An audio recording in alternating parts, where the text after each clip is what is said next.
नमस्कार दोस्तों, आज हम जानेंगे महाभारत की सबसे महत्वपूर्ण कथा के बारे में। महाभारत की प्रमुख घटनाओं का मूल इसी मौलिक घटना में निहित है। इस कथा की मुख्य पात्र है माता सत्यवती। तो आइए दोस्तों, इस कथा का प्रारंभ हम माता सत्यवती से करें।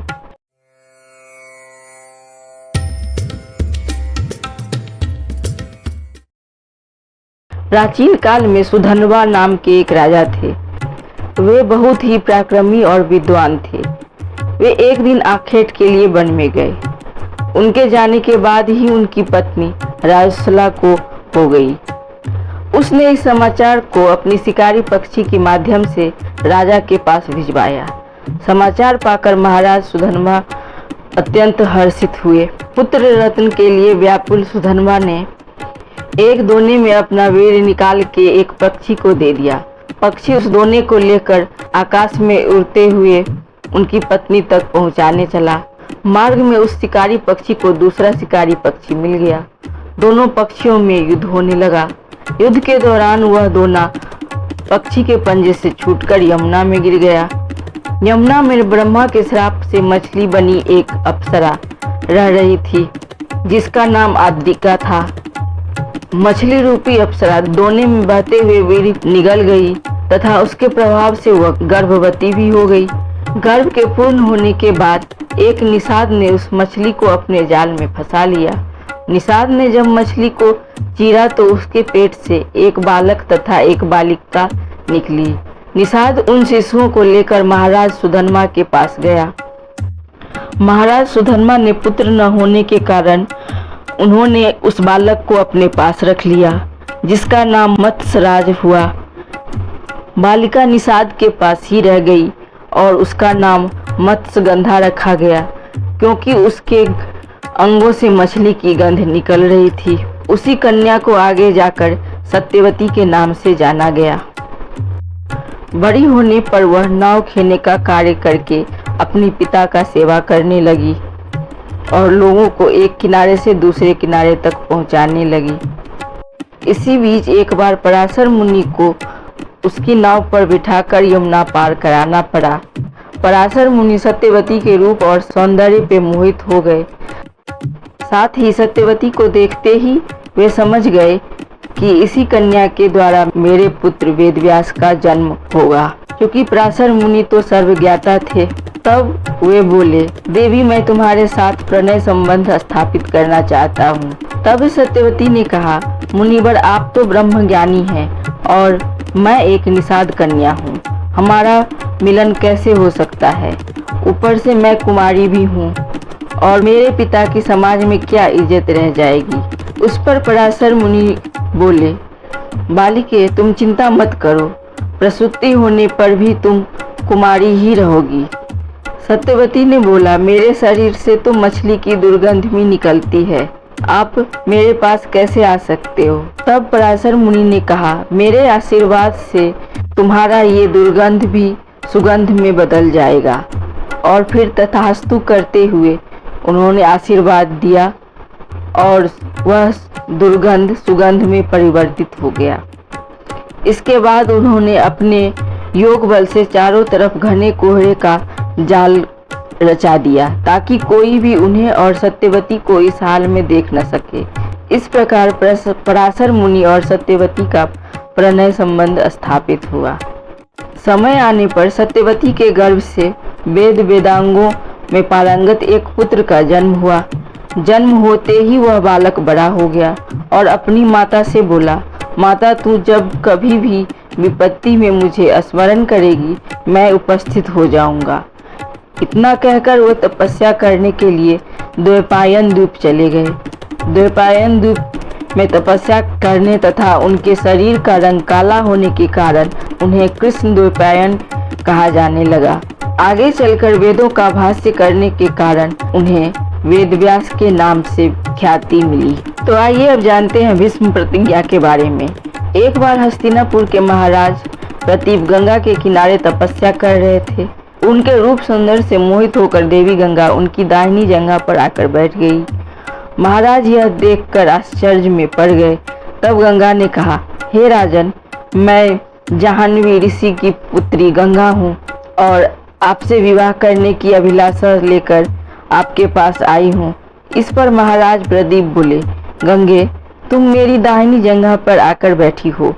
पत्नी को तो बामांगी होना चाहिए। दाहिनी जंघा तो पुत्र का प्रतीक होता है, अतः मैं तुम्हें अपने पुत्र वधू के रूप में स्वीकार करता हूँ। यह सुनकर देवी गंगा वहाँ से चली गई। अब महाराज प्रदीप ने पुत्र की प्राप्ति के लिए घोर तपस्या करना आरंभ कर दिया। उनके तप के फलस्वरूप उन्हें पुत्र की प्राप्ति हुई, जिसका नाम उन्होंने शांतनु रखा। शांतनु के युवा होने पर उसे गंगा के साथ विवाह करने का आदेश देकर महाराज प्रदीप स्वर्ग को चले गए। पिता के आदेश का पालन करने के लिए शांतनु गंगा के पास जाकर उनसे विवाह करने के लिए निवेदन करने लगे। गंगा बोली, राजन, मैं आपके साथ विवाह तो कर सकती हूँ, किंतु आपको एक वचन देना होगा कि आप मेरी किसी भी कार्य में हस्तक्षेप नहीं करेंगे। शांतनु ने गंगा के कहे अनुसार वचन देकर उनसे विवाह कर लिया। गंगा के गर्भ से महाराज शांतनु के 8 पुत्र हुए, जिनमें से 7 पुत्र को गंगा ने गंगा नदी में ले जाकर बहा दिया और अपने दिए हुए वचन में बद्ध होने के कारण महाराज शांतनु ने भी उनसे कुछ नहीं पूछा। जब गंगा का 8वां पुत्र हुआ और उसे भी वह नदी में बहाने के लिए ले जाने लगी, तब महाराज शांतनु से रहा नहीं गया और वे बोले, हे गंगे, तुमने मेरे 7 पुत्रों को तो नदी में बहा दिया, किंतु अपनी प्रतिज्ञा के अनुसार मैंने कुछ नहीं कहा। अब तुम इस 8वें पुत्र को भी बहाने जा रही हो। मैं तुमसे प्रार्थना करता हूँ कि कृपया करके इसे नदी में मत बहाओ। यह सुनकर गंगा ने कहा, राजन, अपनी प्रतिज्ञा भंग कर दी, इसके लिए अब मैं आपके पास नहीं रह सकती। इतना कहकर गंगा अपने पुत्र के साथ अंतर्ध्यान हो गई। तत्पश्चात महाराज शांतनु ने 36 वर्ष ब्रह्मचर्य व्रत धारण करके व्यतीत कर दिए। फिर एक दिन उन्होंने गंगा के किनारे जाकर गंगा से कहा, हे गंगे, आज मेरी इच्छा उस बालक को देखने की हो रही है जिसे तुम लेकर अपने साथ चली गई थी। तब माता गंगा एक सुंदर स्त्री के रूप में उस बालक को लेकर प्रकट हुई और बोली, राजन, यह आपका पुत्र है और इसका नाम देवव्रत है। इसे ग्रहण करें। यह पराक्रमी होने के साथ साथ विद्वान भी है। अस्त्र विद्या में यह परशुराम के समान होगा। महाराज शांतनु अपने पुत्र देवव्रत को पाकर अत्यंत प्रसन्न हुए और उसके साथ ही हस्तिनापुर लाकर युवराज घोषित कर दिया। एक दिन महाराज शांतनु यमुना के तट पर घूम रहे थे। उन्हें नदी में नाव चलाते हुए एक सुंदर कन्या, उसके अंग अंग से सुगंध निकल रही थी। महाराज ने उस कन्या से पूछा, हे देवी, तुम कौन हो? कन्या ने बताया, महाराज, मेरा नाम सत्यवती है और मैं निषाद कन्या हूँ। उसके रूप और यौवन से रीझ कर तत्काल उसके पिता के पास पहुँचे और सत्यवती के साथ अपने विवाह का प्रस्ताव किया। इस पर निषाद बोला, महाराज, मुझे अपनी कन्या का आपके साथ विवाह करने में कोई आपत्ति नहीं है, परंतु आपको मेरी कन्या के गर्भ से उत्पन्न पुत्र को ही अपने राज्य का अधिकारी बनाना होगा। निषाद के इस वचन को सुनकर महाराज शांतनु चुपचाप हस्तिनापुर लौट गए। सत्यवती के वियोग में महाराज शांतनु व्याकुल रहने लगे। उनका शरीर दुर्बल होने लगा। महाराज की इस दशा को देखकर देवव्रत को बड़ी चिंता हुई। जब उन्हें मंत्रियों के द्वारा पिता की इस प्रकार की दशा होने का कारण ज्ञात हुआ, तो वे तत्काल समस्त मंत्रियों के साथ निषाद के घर पहुंच गए और उन्होंने निषाद से कहा, हे निषाद, आप सहर्ष अपनी पुत्री सत्यवती का विवाह मेरे पिता शांतनु से कर दें। मैं आपको वचन देता हूँ कि आपकी पुत्री के गर्भ से जो बालक जन्म लेगा वही राज्य का उत्तराधिकारी होगा। कालांतर में मेरी कोई संतान आपके पुत्री के संतान का अधिकार छीन न पाए, इस कारण मैं प्रतिज्ञा करता हूँ कि मैं आजन्म अविवाहित रहूंगा। उनकी इस प्रतिज्ञा को सुनकर निषाद ने हाथ जोड़कर कहा, हे देवव्रत, आपकी यह प्रतिज्ञा अभूतपूर्व है।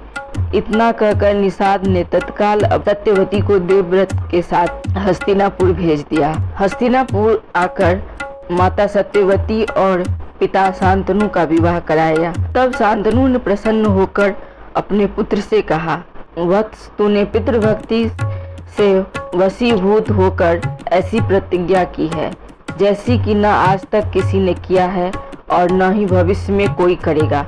मैं तुझे वरदान देता हूँ कि तेरी मृत्यु तेरी इच्छा से होगी। तेरी इस प्रकार की प्रतिज्ञा के कारण तू भीष्म कहलाएगा और तेरी प्रतिज्ञा भीष्म प्रतिज्ञा के नाम से सदैव प्रख्यात रहेगी।